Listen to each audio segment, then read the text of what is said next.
Today, I'm making one of the softest, fluffiest snack you ever taste. Milk and egg boflot or puff puff. This version is creamy, rich, and has that irresistible golden look that melts in your mouth. If you love Ghanaian snack but want something extra soft and flavorful, this recipe will make your kitchen smell like a bakery. So without wasting much of your time, let's get right into it. Alright, so I already have some milk in my bowl. To that, I'll add a bit of sugar followed by the yeast. Yeast loves sugar and it helps it wake up faster. Give everything a very gentle stir and leave it for about 5 to 10 minutes. But make sure to cover your yeast very well. You will notice small bubbles forming on top. That means your yeast is active and ready to use. Now it's time for the dry mix. Into a different bowl, I'll go in with my all-purpose flour. You can also use plain flour for this recipe and you are good to go. Next, I'll go in with my sugar, pinch of salt, and also nutmeg. I'll use my hand whisk to mix everything together beautifully until all is nice and well combined.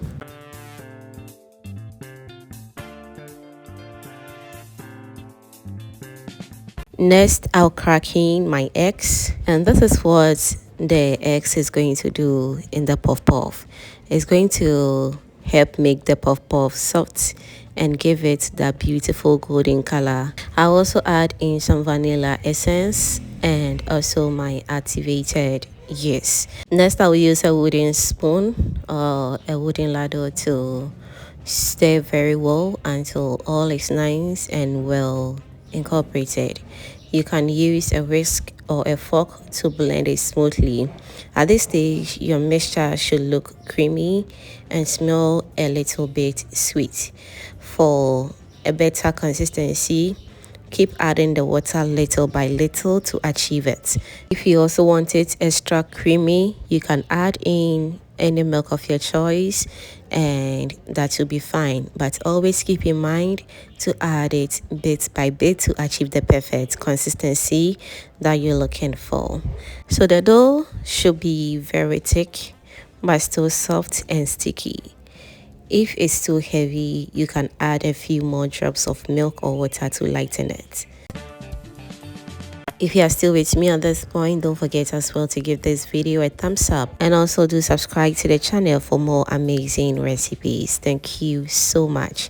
Alright, so now we have the perfect consistency that we're looking for, and it's looking absolutely stretchy and very soft, just the way I am looking for. Once everything is well combined, I'll cover the bowl with a clean film or a clean kitchen towel. Now we're going to rest the dough and let the yeast do its magic. Place the bowl in a warm spot and leave it for about 45 to 1 hour. During this time, the dough will rise beautifully, and that's when you will know it's ready to fry. Don't skip this part. This is the secret to soft and fluffy boflot.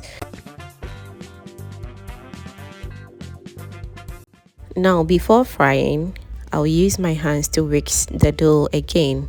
This part is very important. I whisk it gently with my fingers until the air bubbles disappear and the dough becomes soft again. It also makes it easier to scoop when frying.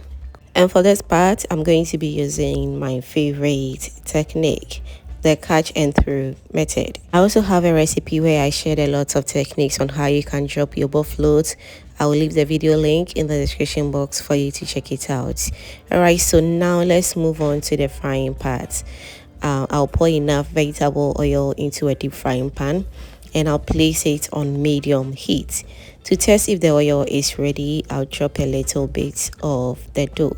Once it floats on the top, you will know the temperature is perfect. Then I'll scoop a small amount of the dough, catch it between my fingers and gently drop it into the oil. This makes it very easy to drop and gives your puff puff a very nice round shape.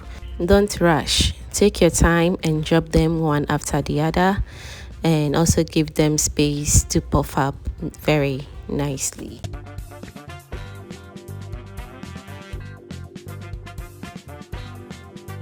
Now I'll fry them slowly on medium heat, turning them every few seconds until they are golden brown on all sides.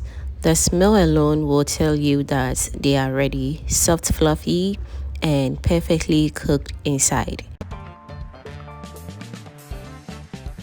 Don't forget as well that subscribing is still free. So what are you waiting for? Kindly do subscribe to my channel. Do turn on the post notification bell so that anytime I upload amazing videos like this, you will be among the first person to be notified. Thank you so much for doing that. Now our puff puff is turning golden and just the way I am looking for. It's looking absolutely perfect. So once done, I'm going to remove them from the oil and place them on paper towels to drain any excess oil. It's simple as that, and with few ingredients you can also achieve this Ghanaian perfect Boflot recipe as well. It's super easy, and trust me, with few ingredients you can achieve this perfect Boflot as well. Trust the process and you're going to love it. Now it's time to remove it. As you can see, it's looking absolutely perfect and golden. Let's remove it, place it on a paper towel to drain any excess oil. Let me also know in the comment section what you think about this Boflot recipe, and I'll be very glad to read all your amazing comments down below. Now let's repeat the same process until everything is nice and ready.